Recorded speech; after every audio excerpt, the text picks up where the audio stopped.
To do a recap of January, let's start with the music I listened to. First, it's Bruno Mars' album from 2016, 24 Karat Magic. I know I'm a bit late, but this album was great. This has to be my number one for January. Bruno was everywhere at this time. I mean, he was winning every award possible. My favorite 3 songs off the album are 24 Karat Magic, Perm, and Finesse.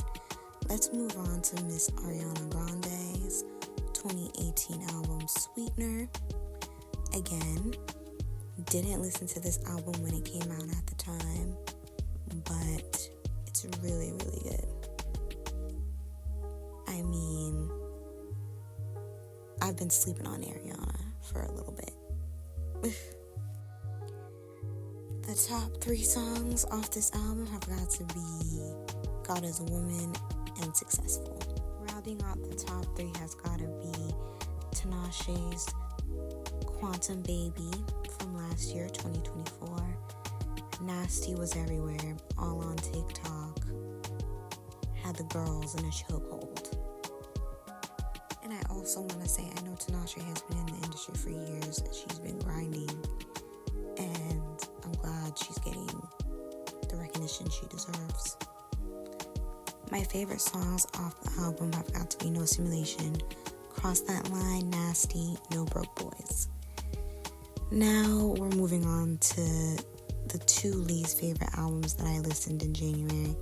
It's got to be Suki Waterhouse's Memoir of a Sprinkle Muffin and Gracie Abrams' The Secret of Us. I couldn't get behind these 2 albums. I just couldn't.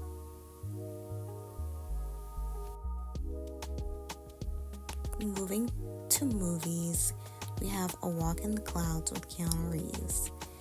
A love story, a sweet love story. Then we have Victor Frankenstein with James McAvoy and Daniel Radcliffe. I think this was a nice spin on Frankenstein.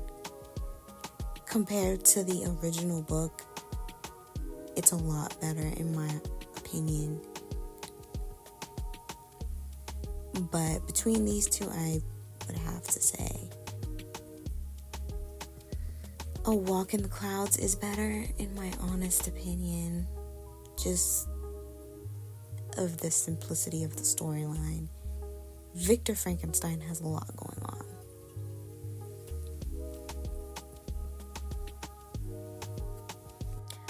We have a German film, The Zone of Interest, and it's all about a family that lives right next to a concentration camp.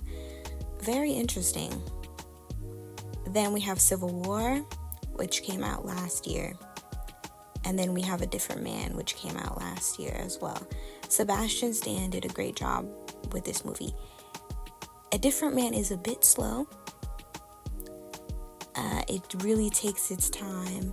It's more psychological than anything. But I think the premise of the film and the themes of the film really speak for itself. He did an amazing job. I completely skipped over Civil War, which is a civil war happening in the U.S. starring Kirsten Dunst. It's about journalism in the time of a war. Not bad. Lastly, I watched If Beale Street Could Talk, which came out in 2018. This film really hones in on the African American experience and a love story between a man and a woman, which the man happens to be, behind bars for the majority of the movie. And, what Black Americans have had to go through with false confessions and false evidence. Really insightful.